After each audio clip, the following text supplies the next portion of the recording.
ታሪካችን የሚጀምረው በቀጠና ያለመረጋጋት ብዙ አስርት ዓመታትን ባስቆጠረው የአፍጋኒስታን ድንበር አካባቢ በሚገኝ በረሃማ ስፍራ ውስጥ ሲሆን በሐሩሩ በረሃ ውስጥም ቶኒ የተባለ ስታርክ ኢንዱስትሪ በሚባል የሚታወቅ ዘመናዊ የጦር መሳሪያ አምራች ድርጅት ያለው ሰውን በበርካታ የአሜሪካ ወታደሮች ታጅቦ ሲሄድ እየተመለከትን ነው። ቶኒ አሜሪካ ውስጥ ካሉ ወጣት ቢሊዮነሮች ውስጥ በግንባር ቀደምትነት የሚጠቀስ ሰው ሲሆን ቶኒ ከሀብቱ በተጨማሪ በጣም ከፍተኛ የቴክኖሎጂ እውቀት ያለው የዓለማችን ጂኒየስ ሰውም እንደሆነ እንረዳለን። ቶኒም ከበርካታ የአሜሪካን ወታደሮች ጋር በመሆን የአፍጋኒስታኑን በረሃ አቋርጠው ሲያበቁ ቶኒ እዚህ የመጡት ጄሪኮ የተባለውን በአውዳሚነቱ ከኒውክሌር ቦምብ የማይተናነሰውን አዲሱ ሚሳኤሉን ለመሞከር እንደሆነ በመግለጽ ጄሪኮን ወደ ድንጋያማ ተራራ እንዳስወነጨፈው ሚሳኤሉ ተራራውን በደቂቃው ውስጥ በማውደም አስፈሪነቱን ለወታደሮቹ ያስመሰክራል። ከሚሳኤሉ ሙከራ በኋላ ቶኒና ወታደሮቹ በመኪና ወደ መጡበት እየተመለሱ ሳለ በድንገት በመኪናቸው ላይ አሸባሪዎች በከፈቱት ጥቃት ወታደሮቹ በሙሉ ሲገደሉ ቶኒ ደግሞ አጠገቡ የተተኮሰ ከባድ መሳሪያ አሽቀንጥሮ ጥሎት ራሱን ይስታል። ይህ ከመሆኑ ከ2 ቀናት በፊትም በኒውዮርክ ከተማ ውስጥ መንግስት ባዘጋጀ ሽልማት ስነ ስርዓት ላይ ቶኒ ለአሜሪካን የጦር ሰራዊት መሳሪያ መዘመን ላደረገው አስተዋጽኦ ተመስግኖ ምስጋና እንዲቀበል ወደ መድረክ ቢጠራም ቶኒ ግን በወቅቱ ቁማር ቦታ ሄዶ በመፍታታት ላይ ስለነበር ኦቢዲያ የተባለው የቢዝነስ አጋሩ በቶኒ ፋንታ ሽልማቱን ይቀበልለታል። ቶኒም ተዝናንቶ እንደጨረሰ ወደ ቤቱ ሊመለስ ሲል ክሪስቲን የተባለች ቆንጆ ጋዜጠኛ መጥታ የጦር መሳሪያ ማምረት ከሰብአዊ ሞራል አንጻር ያለውን ጉዳት ብትጠይቀውም ቶኒ ግን ይህን ጥያቄ ወይን እየጠጡ ሊመልስላት ጥሩ እንደሆነ ነግሮ ያን ምሽት ከክሪስቲን ጋር ከባድ ጦርነት ሲዋጉ ያድራሉ። በቀጣዩ ቀን ቶኒ ታሪካችን ሲጀምር እንደነበረው አፍጋኒስታን ድንበር ላይ የሚሞክረው ሚሳኤል ስለነበር ከአሜሪካ የጦር ጀነራል ጋር በመሆን ወደ አፍጋኒስታን ድንበር በመሄድ አሸባሪዎቹ ጥቃት ራሱን ሲስት እናያለን። መሆኑ እንደሆነ አላውቅም፣ ብቻ ሰብስክራይብ በተኑ አልሰራ ብሏል ዛሬ። እስቲ ሞክሩትና ሰብስክራይብ የሚለውን ተጭናችሁ ከሰራላችሁ ካረገላችሁ ኮሜንት ላይ ዘሆቁኝ። ቶኒ ራሱን ከሳተበት ሲነቃ ልቡ ላይ ከመኪና ባትሪ ጋር የተያያዘ ብረት መሰል ዕቃ ተገጥሞለት ይመለከታል። ቶኒም በሁኔታው ግራ ተጋብቶ ሳለ ያሲን የተባለ በአሸባሪዎቹ ታግቶ በግዳጅ የሚሰራ ዶክተር የፈንጂው ፍንጣሪ የቶኒ ልብ አጠገብ በመሰንጠሩ የቶኒን ሕይወት ለማቆየት ሲል በባትሪ የሚሰራ ኤሌክትሮማግኔቲክ መሳሪያ እንደገጠመለት ለቶኒ ይገልጽለታል። ቶኒም ኃይል አግኝቶ እንደተነሳ የአሸባሪው ቡድን መሪ የሆነው ራዛን ቶኒም ጄሪኮ የተባለውን አውዳሚ ሚሳኤል እንዲሰራላቸው ስላዘዘው ቶኒም ሕይወቱን ለማትረፍ ሲል ሚሳኤሉን ለመስራት የተስማማ መስሎ ከአሸባሪው ጋር ይጨባበጣል። በቀጣዮቹ ቀናት ግን ቶኒ ከዶክተሩ ያሲን ጋር ሆነው ከአሸባሪዎቹ እገታ ለማምለጥ የሚያስችላቸውን ሙሉ የብረት ልብስ መስራታቸውን ሲቀጥሉ ከዚህም በተጨማሪ ቶኒ የብረቱን ልብስ ለማንቀሳቀስ ኃይል ይሰጠው ዘንድ ልቡ ላይ የተገጠመውን በባትሪ የሚሰራ መሳሪያ አርክ ሪያክተር በተባለ ዘመናዊ ቴክኖሎጂ ቀይሮ ይተካዋል። አሸባሪዎቹም ቶኒና ያሲን መጀመሪያ ላይ ሚሳኤሉን እየሰሩ እንደሆነ ቢገምቱም በኋላ ላይ ግን እየሰሩ ያሉት እነሱን ማጥቂያ መሳሪያ እንደሆነ ገብቷቸው ለቶኒ ሊገድሏቸው እንቅስቃሴ ይጀምራሉ። በዚህም ጊዜ ያሲን መሳሪያ ይዞ አሸባሪዎቹ ላይ በመተኮስ ቶኒ የብረት ልብሱን ከአርክ ሪያክተሩ ጋር እስኪያገናኝ ድረስ ጊዜ ቢገዛለትም ነገር ግን ያሲን በተኩሱ ልውውጥ ወቅት በጥይት ተመትቶ ክፉኛ ይጎዳል። ቶኒም የብረት ልብሱ ከአርክ ሪያክተሩ ጋር እንደተገናኘለት አሸባሪዎቹን አንድ በአንድ እየለቀመ ሲፈጃቸው ቆይቶ የተጎዳው ያሲንን ለመርዳት ቢሞክርም ያሲን ግን ብዙ ደም ፈሶት ስለነበር ወዲያው ይሞታል።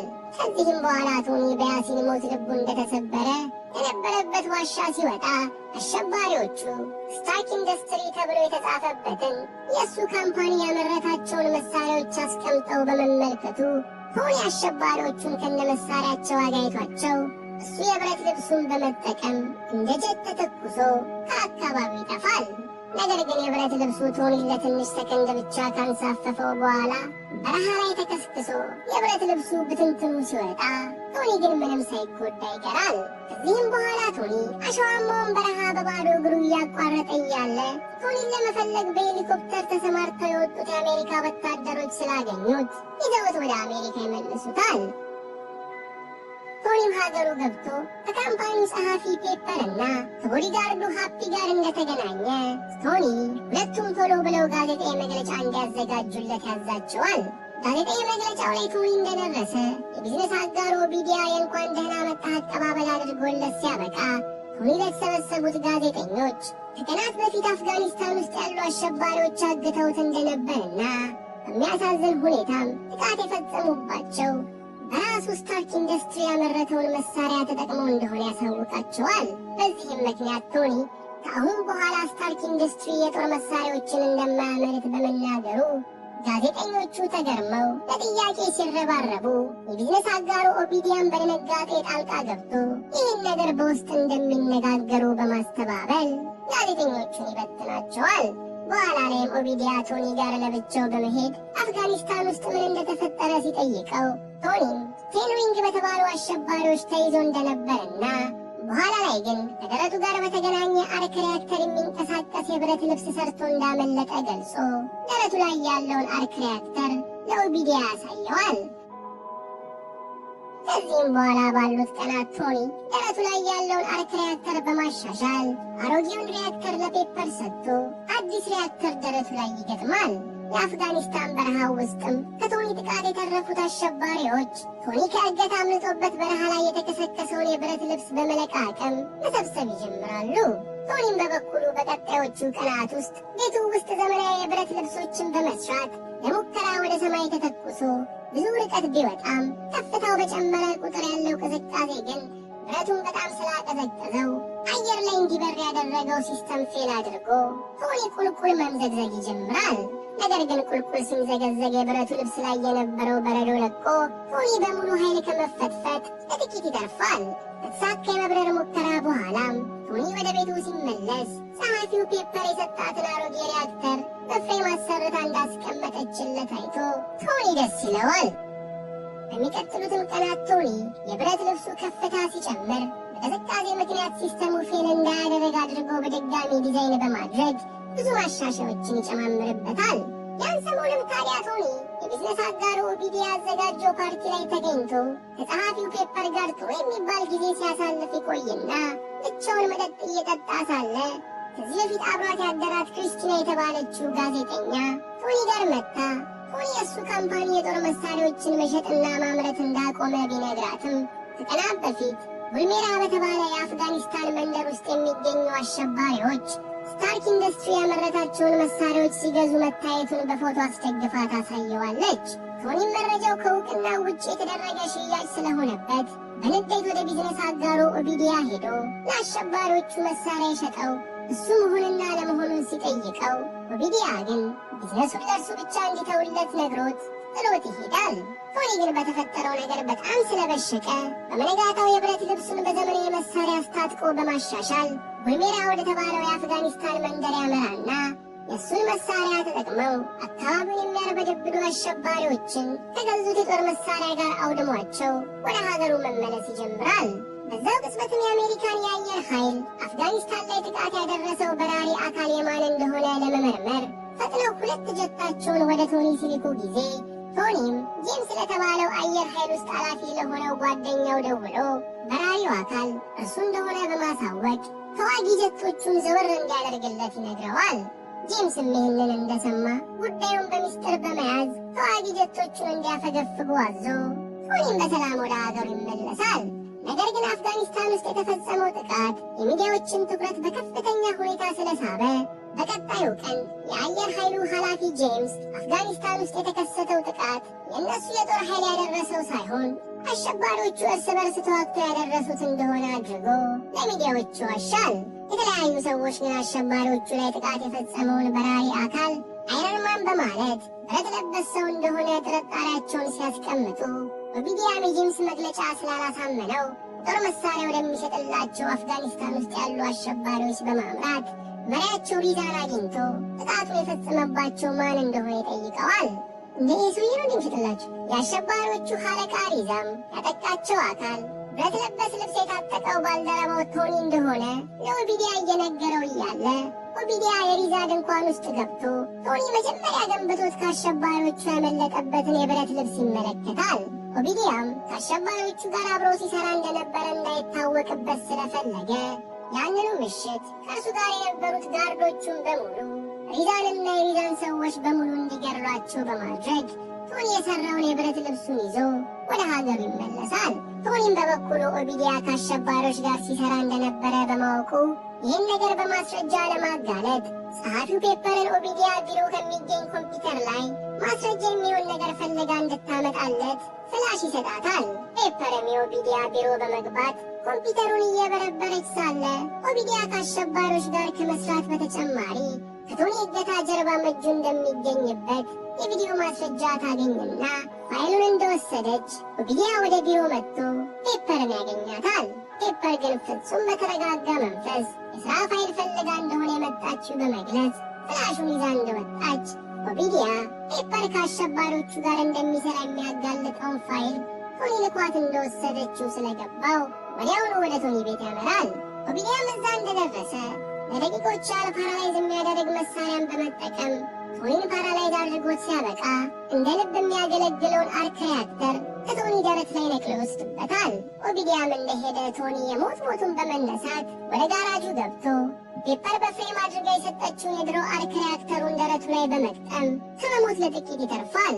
ቀጥሎም ቶኒ አዲሱን የብረት ልብሱን በመልበስ ኦቢዲያን ለመጋፈጥ እየበረረ ሲሄድ ኦቢዲያም ከቶኒ የወሰደውን አርክ ሪያክተር ወስዶ ከአሸባሪዎች ይዞት የመጣውን የብረት ልብስ ላይ በመግጠም ውስጡ ይገባበታል።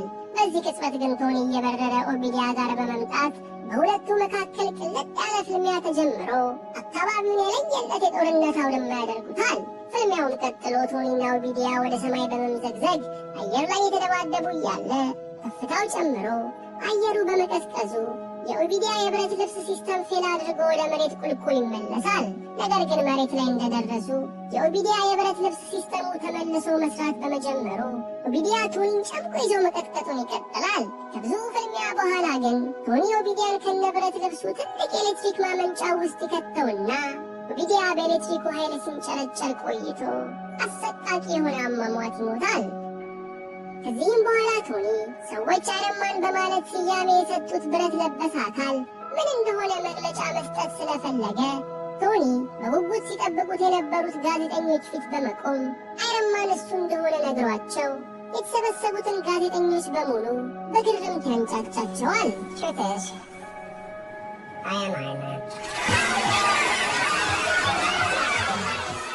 ዛን ሁለትን የሩሲያ ዋና ከተማ በሆነችው ሞስኮ ከተማ ውስጥ ለመሞት 11ኛው ሰዓት ላይ የደረሰን አንቶን የተባለን አንድ ሰው ቶኒ አይረንማን እርሱ እንደሆነ መግለጫ ሲሰጥ እየተመለከተው እናየዋለን።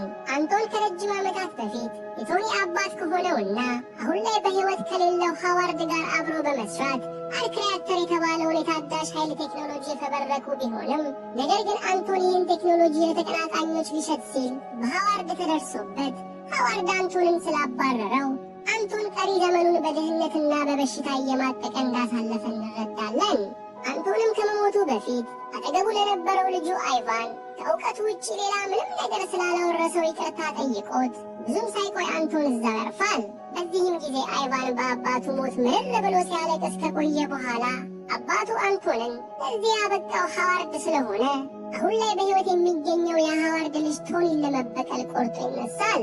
ጊዜም ሳያጠፋ አይቫን ከአባቱ በቀሰመው እውቀት አማካኝነት ቶኒ ከሠራው አርክ ሪያክተር ጋር የሚቀራረብ ኃይል አመንጪን በመጠቀም ዊፕላሽ የተባለን ያገኘውን ነገር ቆርጦ መጣል የሚችል ጅራፍ ይሠራል። ይህ ከሆነ ከ6 ወራት በኋላ አሁን ላይ ቶኒ አይረንማን በሚል መጠሪያው ዝናን ከማግኘቱ በተጨማሪ የከተማው ሴቶች በሙሉ በአናቴ ልተከልል የሚሉት ታዋቂ ሰው ሆኖ ቁጭ ይላል። ነገር ግን ቶኒ ልብ ላይ የተገጠመው አርክ ሪያክተርን እንዲሠራ የሚያደርገው ፕላዲየም የተባለው ንጥረ ነገር የቶኒን ደም ቀስ በቀስ መመረዝ በመጀመሩ ቶኒ ፕላዲየሙን የሚተካለት ሌላ ንጥረ ነገር አጥቶ ጤናው ቀስ በቀስ መዛባት ይጀምራል።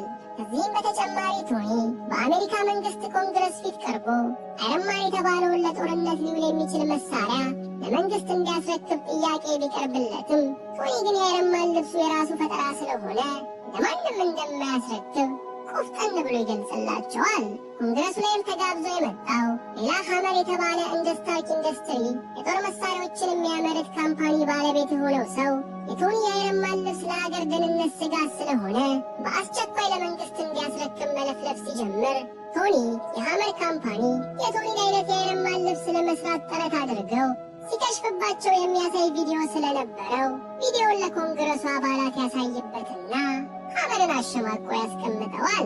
ከኮንግረሱ ቆይታ እንደተመለሰም ቶኒ ደሙን ሲመረመር የደረቱ አርክ ሪያክተር ውስጥ ያለው ፕላዲየም የተባለው ነገር ደሙን በከፍተኛ ፍጥነት እየመረዘው እንደሆነ ይመለከታል። ያን ቀንም ቶኒ ጸሐፊው ፔፐርን ጠርቷት ከዚህ ቀን ጀምሮ የስታርክ ኢንዱስትሪ ዋና ስራ አስኪያጅ እንደሆነች ሲገልጽላት ፔፐር በድንጋጤ የምትለውን ታጣለች። በቀጣዩም ቀን ቶኒ ከቦዲጋርዱ ሃፒ ጋር በመሆን የቦክስ ልምምድ እያደረገ ሳለ ለድርጅታቸው አዲስ የተቀጠረችው ናታሻ የተባለችው ሴት ወደ ልምምድ ቦታው በመምጣት ቶኒ መፈረም ያለበት ነገር እንዳለ አሳይታው ቶኒም ፊርማውን ከፈረመላት በኋላ ከሃፒ ጋር የተወሰነ ቦክስ እንድትለማመድ ሪንጉን ትቶላቸው ይወጣል። ሃፒም ናታሻ ሰው እንዴት መምታት እንደምትችል ሊያሰለጥናት ሲሞክር ናታሻ በሚያስደንቅ ሁኔታ ሃፒን ከመቅጽበት በመዘረር ቶኒና ፔፐርን አፋቸውን በአድናቆት ታስከፍታቸዋለች።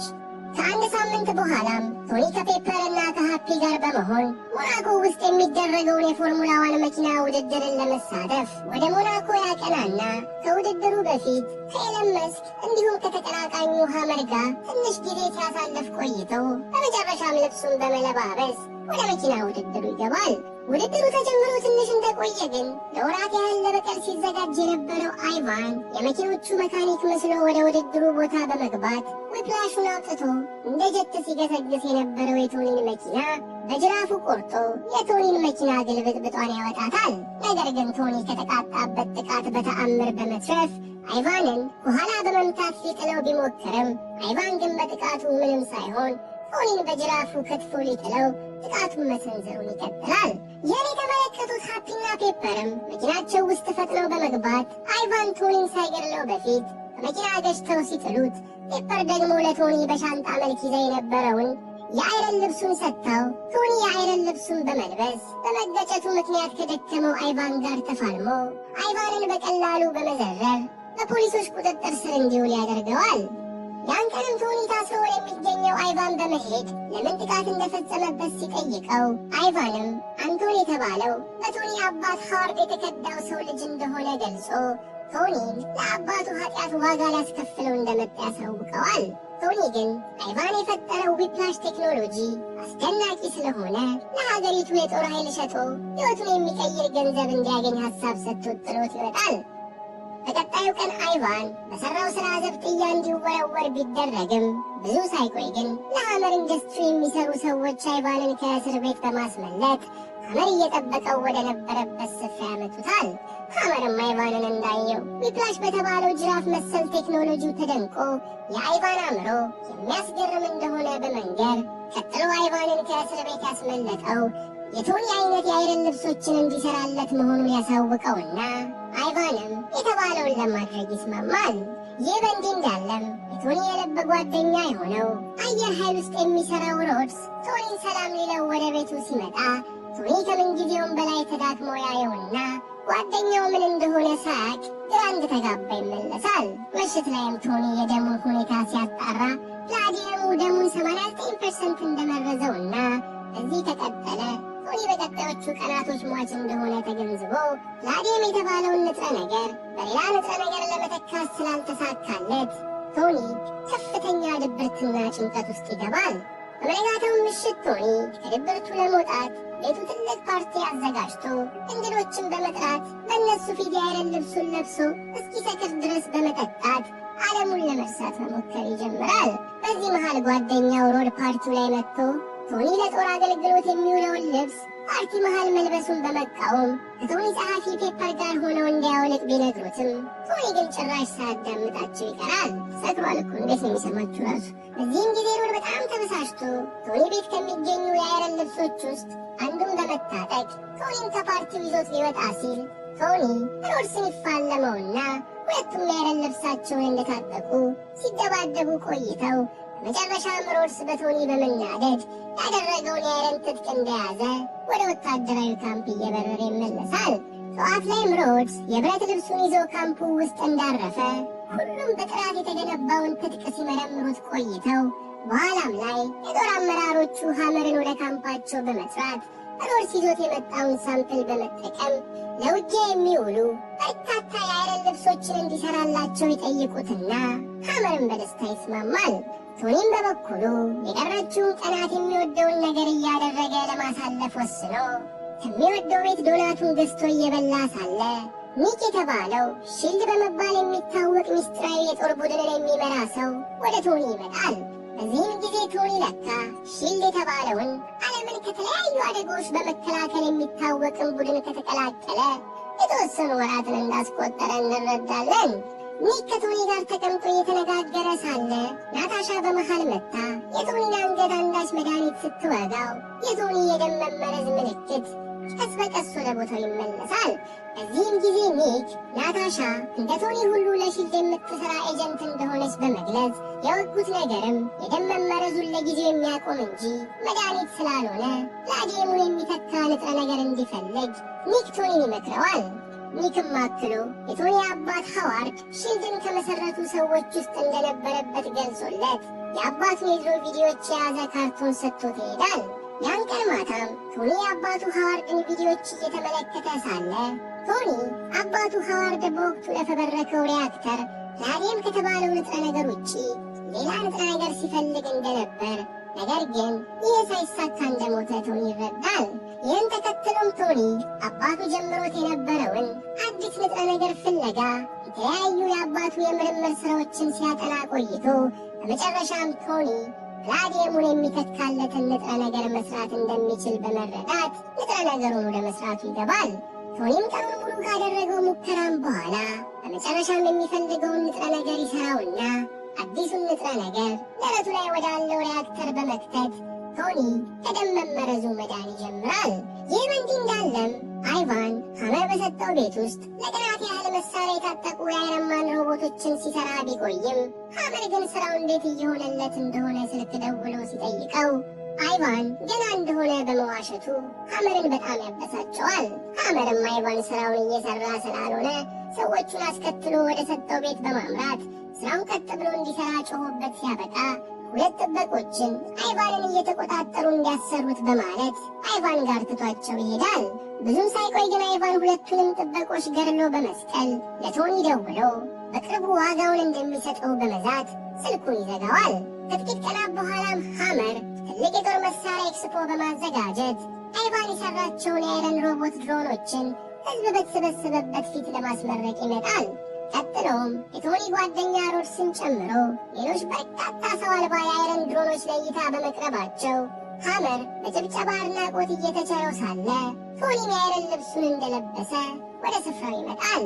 አይቫንም አይረን ድሮኖቹ ላይ በገጠመው ካሜራ መሰረት የቶኒን መምጣት ሲመለከት እሱ የሰራቸውን የአይረን ማን ልብሶችን በሙሉ ሀክ አድርጎ ቶኒ ላይ ጥቃት እንዲያደርሱ ያደርጋቸውና ስፍራው በአንድ ጊዜ በድሮኖቹ ተኩስ ድብልቅልቁ ይወጣል። ቶኒም ከስፍራው እየበረረ በመሸሽ ድሮኖቹን መፍጀት ሲጀምር ናታሻና ፔፐርም ይህን እያደረገ ያለው አይቫን እንደሆነ ከሐመር ተረድተው ናታሻ ፈጥና አይቫን ወዳለበት ስፍራ ታመራለች። እዛም እንደደረሰች ናታሻ ከፊቷ የተጋረጡትን የሐመርን ጥበቆች ስትደበድብ ቆይታ ወደ አይቫን ክፍል ብታመራም አይቫን ግን ጠባቂዎቹን ገድሎ እንዳመለጠ ትረዳለች። ከቶኒም በተጨማሪ የአይረንማንን ልብስ የለበሰው ሮድስም ቶኒን ተቀላቅሎ የአይቫንን ድሮኖች እየፈጇቸው ሳለ አይቫን በደንብ አሻሽሎ የሰራውን የአይረንማን ልብስ እንዲሁም ዊፕላሽ ድራፉን ይዞ በመምጣት ቶኒንና ሮድስን ይጋፈጣቸዋል።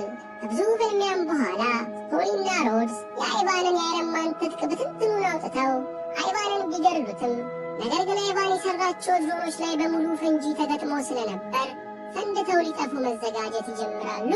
በዚህም ጊዜ ቶኒ ትንትኑ ወጥቶ ወድቆ ከነበረው ድሮን አጠገብ ፔፐር ስለነበረች ቶኒ እንደ ንፋስ በመብረር ፔፐር ጋር ደርሶ ፔፐርን በፍንዳታው ከመሞት ይታደጋታል። ከጥቂት ቀናት በኋላም ቶኒን የአይረን ልብሱን እንዲያስረክብ የጠየቁት ሚኒስተሮች ሀሳባቸውን በመቀየር እነ ቶኒ የአይቫንን ጥቃት በማስቆማቸው ለቶኒና ወታደር ጓደኛው ሮድስ የክብር ሜዳሊያ ይደረግላቸዋል። ትዕይንታችንም ወደ ኋላ ይወስደንና እንደ አውሮፓውያን አቆጣጠር በ1999 ዓመተ ምህረት በስዊዘርላንድ ዋና ከተማ ውስጥ በተዘጋጀ ትልቅ ፓርቲ ላይ በወቅቱ ዝናው በመናኘት ላይ የነበረው ቶኒ ማያ የተባለችን ባለ ብሩህ አእምሮ ወጣት ሳይንቲስት ተዋውቆ ከእሷ ጋር አሪፍ የሚባል ጊዜ ማሳለፍ ይጀምራል። ሁለቱ ሲዝናኑም ቆይተው ማያ ለቶኒ ኤክስትሪመስ ብላ የሰየመችው የምርምር ውጤቷን ለቶኒ በማሳየት ኤክስትሪመስ የተባለው የማያ ምርምር ዓላማው አካል ጉዳተኛ ሰዎች ያጡትን የሰውነት ክፍላቸውን በድጋሚ እንዲተካ የታሰበ እንደሆነ ታስረዳዋለች። አመሻሽ ላይም እነ ቶኒ ቤት ቀይረው ለመዝናናት ከማያ ጋር ሊፍት ውስጥ ሲገቡ ኪሊያን የተባለ በክራንች የሚሄድ ሌላ ሳይንቲስት እነ ቶኒን ተከትሎ ሊፍት ውስጥ በመግባት ለቶኒ ስላለው ትልቅ ፍቅርና አድናቆት ይነግረው ይጀምራል። ቀጥሎም ኪሊያን እየሰራ ያለውን የሳይንስ ሥራ ለቶኒ በመንገር የተወሰነ ድጋፍ እንዲያደርግለት ቶኒን ሲጠይቀው ቶኒም ኪሊያንን የህንፃው ጣሪያ ጋር ከ20 ደቂቃ በኋላ እንዲገናኙ ቀጥሮት ከማያ ጋር ይሄዳል። ቶኒ ግን በወቅቱ ገና አፍላ ወጣት ልበ ድፍን ትዕቢተኛ ስለነበር ኪሊያን ጋር ሳይሄድ ሲቀር ኪሊያንም ሌሊቱን ሙሉ ቶኒን ሲጠብቅ አምሽቶ በመጨረሻም ቶኒ እንደማይመጣ ገብቶት በሐዘን ተቆራምዶ ይመለሳል። ታሪካችንም አሁን ላይ ይመልሰንና ቶኒ ከጸሐፊው ፔፐር ጋር የፍቅር ግንኙነት በመጀመራቸው ካሊፎርኒያ ማሊቡ ውስጥ በሚገኝ ቅንጡ ቤት ውስጥ እየኖሩ እንደሆነ እንመለከታለን። ያን ሰሞንም ቶኒ አይረን ሊጀን ሲል የጠራቸውን የራሱን በርካታ ሰው አልባ የአይረን ድሮኖችን መስራቱን በመቀጠል ጊዜውን ሲያሳልፍ፣ በሌላ በኩል ደግሞ ማንድሪን በተባለ ሰው የሚመራ መቀመጫውን አሜሪካ ውስጥ ያደረገ አዲስ የሽብር ቡድን በዓለማችን የተለያዩ ስፍራዎች አደገኛ የሽብር ጥቃቶችን መሰንዘር ይጀምራል። ይህን ተከትሎም የአሜሪካ መንግስት መንደሪን የተባለውን ሰው በቁጥጥር ስር ለማዋል የተቻለውን ቢያደርግም ነገር ግን የማንድሪንን አድራሻ ማግኘት ሳይችል ይቀራል። ከዕለታት አንድ ቀንም የቶኒ ቦዲጋርድ ሃፒ በስራ ላይ ሳለ በስታርክ ኢንዱስትሪ ህንፃ ውስጥ ሳቢን የተባለን ጸጉረ ልውጥ ሰው በመመልከቱ ሃፒ ሳቢንን በትኩረት መከታተሉን ይቀጥላል። ከቆይቶችም በኋላ ሳቢን ከህንፃው ሲወጣ ሃፒ ሳቢንን ከኋላው እየተከተለው ሳለ ሳቢን ቁጭ ብሎ ሲጠብቀው ለነበረው ሰው አንዳች ፈሳሽ ያለው መርፌ ሲሰጠው ሃፒ ይመለከታል። ሃፒም ያየውን ነገር ለቶኒ ለመንገር እየተመለሰ ሳለ ግን ሃፒ ሲከታተለው እንደነበረው የገባው ሳቢን ሃፒን ተጋፍጦ አላስኬድ ይለዋል። በዚህም ጊዜ ሃፒ ሳቢንን በቦክስ ብሎ አፍንጫውን መጥቶት ቢያደማውም ሳቢን ግን በሚያስደንቅ ሁኔታ የተጎዳው ክፍሉ እንደጋለ ብረት ቀልቶ ወዲያውኑ ይድናል። በዛው ቅጽበትም ሳቢን መርፌ የሰጠው ወጣት ራሱን በመርፌ ከወጋ በኋላ ሰውነቱ እንደ እሳተ ገሞራ በመቅላቱ በስቃይ ይጮህና ቀጥሎም ሰውነቱ በኃይለኛው ፈንድቶ ሃፒንም ጨምሮ በአካባቢው የነበሩ ሰዎች ላይ ከፍተኛ ጉዳት ያደርስባቸዋል። ፍንዳታውንም ተከትሎ የአሸባሪዎቹ ቡድን መሪ ማንድሪን ለጥቃቱ ኃላፊነቱን በመውሰዱ ቶኒ ጓደኛው ሃፒን ኮማ ውስጥ እንዲገባ ያደረገውን ማንድሪንንና ሰዎቹን ለመጋፈጥ በመወሰን ጋዜጠኞች ፊት ቀርቦ ማንድሪን እውነት ወንድ ነኝ ብሎ የሚያስብ ከሆነ መጥቶ እንዲፋለሙ በመናገር ማሊቡ የሚገኘው የቤቱን አድራሻ በካሜራ ፊት ወጥቶ ይናገራል። ቶኒም ወደ ቤት ተመልሶ ፍንዳታውን ያደረሰውን አካል ከየት እንደመጣ የራሱን ምርመራ ማድረግ ከጀመረ ከቆይታዎች በኋላ ቶኒ ጥቃት አድራሹ አካል ሮዝ ሂል ከተባለ ከተማ እንደመጣ ተገንዝቦ ቶኒ አይረን ልብሱ ላይ ለተገጠመው ሲስተም በመነጋታው ወደ ሮዝ ሂል እንደሚሄዱ ያሳስበዋል። በቀጣዩም ቀን ቶኒ ቤቱ ውስጥ ሳለ ከዓመታት በፊት አብረው ጥሩ ምሽት ያሳለፋት ማያ ቶኒ ጋር በመምጣት ልትነግረው የምትፈልገው አንገብጋቢ ጉዳይ መኖሩን ገልጻለት ወደ ቤት ከገባች ከጥቂት ደቂቆች በኋላ የቶኒን ቤት ከባድ መሳሪያ በታጠቁ ሄሊኮፕተሮች ጥቃት ተከፍቶበት መደብደብ በመጀመሩ ቤቱ ክፉኛ መደረማመስ ይጀምራል። ቶኒም ሰው አልባ ድሮኖቹን ተጠቅሞ ፍቅረኛው ፔፐርንና ቤቱ የመጣችው ማያን ከጥቃቱ እንዲተርፉ ሲያደርጋቸው እሱ ግን በድርምስማሽ ውስጥ ተቀብሮ ውቅያኖስ ውስጥ በመግባት ከብዙ ትግል በኋላ የአይረን ልብሱ ቶኒን ይዞት በራሱ በመብረር ከጥቃቱ ቦታ ያስመልጠዋል። ብዙ ከበረረም በኋላ የቶኒ የአይረን ድሮን ኃይል በመጨረሱ ምክንያት አንድ ቦታ ላይ ይከሰከስና ቶኒም ከአይረን ልብሱ ውስጥ ወጥቶ የአይረን ድሮኑን እየጎተተ በእግሩ መጓዙን ይቀጥላል። ፔፐርም በበኩሏ ቶኒ በጥቃቱ እንደሞተ አስባ ፍጹም በፍጹም ሐዘን ውስጥ ሳለች ተሰባብረው ከወደቁት የአይረን ድሮኖች አንዱ ላይ ቶኒ ሰላም እንደሆነ የላከላትን የድምፅ መልእክት ሰምታ ፔፐር እፎይ ትላለች። ቀጥለውም ፔፐርና ማያ ሆነው ቶኒን ለማፈላለግ በመኪና መሄድ እንደጀመሩ ማያ አብሯት የሚሰራው ኪሊያን የተባለው ሳይንቲስት ማንደሪን ከተባለው ቶኒ ቤት ላይ ጥቃት ካደረሰው አሸባሪ ጋር አብሮ እየሰራ እንደሆነ እንደምትጠረጠር ለፔፐር ትነግራታለች። ቶኒም ብዙ ሲጓዝ ቆይቶ በመንገድ ላይ አንድ ቤት በማግኘቱ የቤቱ ጋራዥ ውስጥ ሰተት ብሎ በመግባት የተጎዳው የሰውነት ክፍሉን ማከም ይጀምራል። በዛው ቅጽበትም ሃርሊ የተባለ እዛ ቤት የሚኖር የ8 ዓመት ልጅ ወደ ጋራዥ ይመጣና ቶኒን እንዳየው ማንነቱን ስላወቀ በደስታ ከቶኒ ጋር ማውራት ይጀምራል።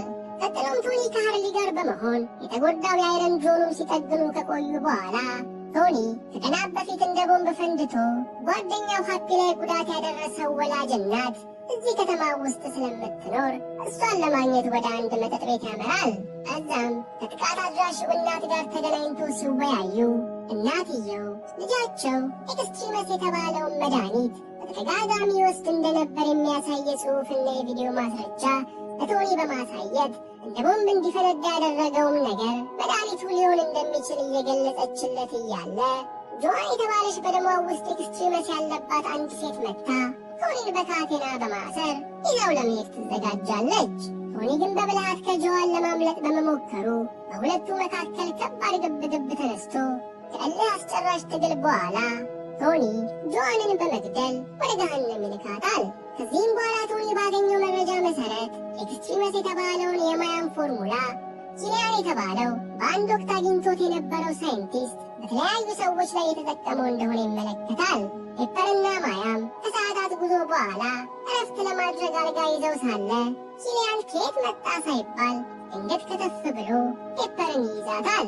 በዚህም ጊዜ ለካ ማያም የኪሊያን ተባባሪና አብረው የምትሰራ አታላይ ሴት እንደሆነች እንረዳለን። የአሜሪካ መንግስትን በበኩሉ አሸባሪው ማንድሪን አለበት ተብሎ የሚጠረጠረው ቦታ ወታደሩ ሮድስ የአይረን ልብሱን ለብሶ እንዲሄድ ስላዘዘው ሮድስ የአይረን ልብሱን አድርጎ ማንድሪን አለበት የተባለው ቦታ ሲደርስ አንዲት በኤክስትሪመስ ፎርሙላ ኃይል ያገኘች ሴት ሮድ ላይ ጥቃት አድርሳ ትዘርረዋለች። ቶኒም በበኩሉ ባደረገው ማጣራት ኪሊያንን የሚያገኘው ማያሚ ፍሎሪዳ ውስጥ እንደሆነ መረጃ ስላገኘ የአይረን ልብሱን ቻርጅ እንዲያደርግ እነ ሃርሊ ጋራዥ በመተው ሽጉጥ ብቻ ይዞ ወደ ፍሎሪዳ ያመራል። ቶኒም ኪሊያን አለ ብሎ ያሰበበት ቤት ተደብቆ በመግባት ያገኛቸውን ጥበቆች በሙሉ በብቃት ዘርሮ ወደ ውስጥ ሲዘልቅ ፍጹም ባልጠበቀው ሁኔታ ማንድሪንን ቢያገኘውም ነገር ግን ማንድሪን እንደሚታሰበው አደገኛ አሸባሪ ሳይሆን በኪሊያን የተቀጠረ ትሬቨር የተባለ ተዋናይ መሆኑን ይገነዘባል። ኦኬ ለመሸፈን ነው ስራውን ይዞ የፊት ለፊት ያደረገው። ቶኒም ኪሊያን ማንድሪን የሚባለውን የውሸት አሸባሪ ቡድን የፈጠረው ለካ እርሱ በሚያካሄዳቸው የኤክስትሪመስ ፎርሙላ ሙከራ ወቅት እንደ ቦምብ የሚጋዩት ሰዎች ጉዳይ ጥያቄ እንዳስነሳ ማንድሪን የተባለውን አሸባሪ ቡድን እንደ ሽፋን እየተጠቀሙበት መሆኑን ቶኒ ይገነዘባል። ቶኒም ከትሬቨር ጋር እየተነጋገረ ሳለ ሳቢን የተባለው በኤክስትሪመስ ፎርሙላ ኃይል ያገኘው ሰው መጥቶ ቶኒን ከኋላ መጥቶት ይዘርረዋል።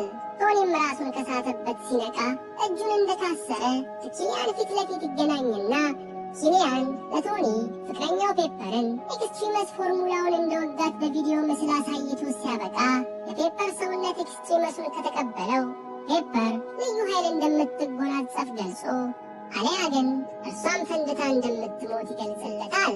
ኪሊያንም ቀጥሎ ኤክስትሪመስ ፎርሙላ የነበረበትን የአካል ጉዳት ፈውሶ ስለሰጠው ልዩ ኃይል ካብራራ በኋላ ቶኒ ኤክስትሪመስ ፎርሙላው ሁሉም ሰው ላይ እንዲሰራና አንዳንዶችን እንደ ቦምብ እንዳያፈነዳቸው እንዲያሻሽሉት እንዲረዳው ቢጠይቀውም ቶኒ ግን ኪሊያንን እንደማይረዳ ያሳውቀዋል።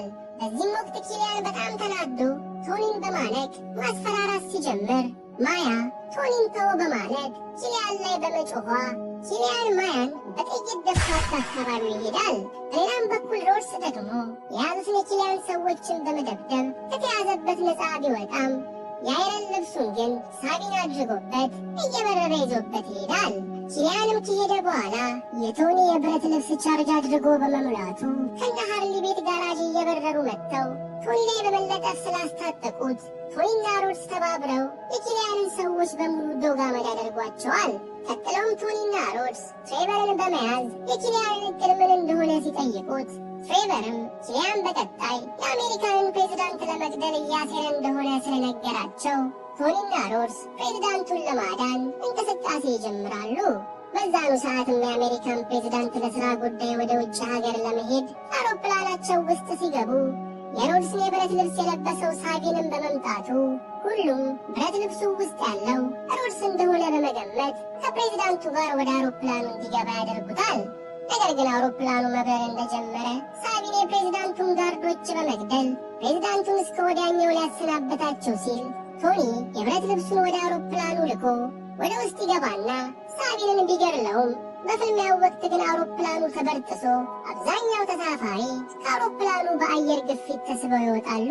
ሆኖም ግን ቶኒ በድሮኑ አማካኝነት ሁሉንም ተሳፋሪዎች አየር ላይ ለቃቅሞ እጅ ለእጅ እንዲያያዙ በማድረግ በሰላም ውሃ ላይ አሳርፎ ሕይወታቸውን ቢያተርፍላቸውም ፕሬዝዳንቱ ግን አውሮፕላኑ ውስጥ ሰርገው በገቡ የኪሊያን ሰዎች ተይዘው ይወሰዳሉ። ኪሊያንም ለካ ፕሬዝዳንቱን ያገተው ከምክትል ፕሬዝዳንቱ ጋር በመተባበር ሲሆን የምክትል ፕሬዝዳንቱ ልጅ አካል ጉዳተኛ ስለነበረች ኪሊያን ልጃቸውን ኤክስትሪመስ የተባለውን መድኃኒት በመጠቀም ሊያድንላቸው እንዲሁም ፕሬዝዳንቱን ገድሎ ምክትል ፕሬዝዳንቱን ወደ ስልጣን ሊያስወጣላቸው ቃል እንደገባላቸው እንረዳለን። ያን ምሽትም ኪሊያን ፕሬዝዳንቱን የብረት ልብሱ ውስጥ ከቶ በማንጠልጠል አቃጥሎ ሲገድላቸው በላይቭ ለማስተላለፍ እየተዘጋጀ ሳለ ቶኒና ሮድስ ቦታው ላይ በመድረስ ቶኒ አይረን ሊጀን ያላቸውን በርካታ ድሮኖቹን እንዲመጡ አድርጎ ኪሊያን በኤክስትሪመስ ኃይል ከሰጣቸው ወታደሮቹ ጋር ፍልሚያ ይጀምራል። ይህን ግርግር ተጠቅሞም ሮድስ ፕሬዝዳንቱን ከታሰሩበት ሲያስለቅቃቸው ቶኒም ኤክስትሪመስ ተወግታ በስቃይ ላይ ወዳለችው ፍቅረኛው ፔፐር እንደደረሰ አካባቢው ላይ በነበረው ፍልሚያ ፍንዳታ ተከስቶ ፔፐር በሚያሳዝን ሁኔታ የሚንቀለቀል የፍንዳታ እሳት ውስጥ ትወድቃለች። በዚህም ክስተት ቶኒ በድንጋጤ ልቡ ትስክር ቢልበትም ነገር ግን በከፍተኛ እልህ ሆኖ ኪሊያንን በመፋለም ከፍተኛ ጉዳት ቢያደርስበትም ኪሊያን ግን ኤክስትሪመስ በደሙ ውስጥ በከፍተኛ መጠን ስለነበር ከቶኒ ጥቃት ለትንሽ ይተርፋል። በዛው ቅጽበት ግን የፔፐር ሰውነት የተወጋችውን የኤክስትሪመስ ፎርሙላ በመቀበሉ ፔፐር ከእሳቱ ተርፋ በመምጣት ኪሊያንን በቁጣ ስትፋለመው ከቆየች በኋላ ፔፐር ኪሊያን ላይ በርትታበት እንደ ቦምብ ጋይቶ እንዲሞት ታደርገዋለች። በመጨረሻም የኪሊያንን መሞት ተከትሎ በቀጣዮቹ ቀናት ዶክተሮች ፔፐር ደም ውስጥ ያለውን ኤክስትሪመስ ፎርሙላ ተመቶ እንዲወጣ በማድረግ እንደ ቀድሞ ጊዜዋ ጤነኛ እንድትሆን ሲያደርጉ ቶኒም ልቡ አጠገብ ተሰክቶ የነበረውን የፈንጂ ፍንጣሪ በኦፕሬሽን ከወጣለት በኋላ አርክ ሪያክተሩ እንደማያስፈልገው ተገልጾለት ቶኒ አርክ ሪያክተሩን አሽቀንጥሮ በመጣል አዲስ ሕይወት መኖር ሲጀምር እያየ ነው። ታሪካችን ያልቃል።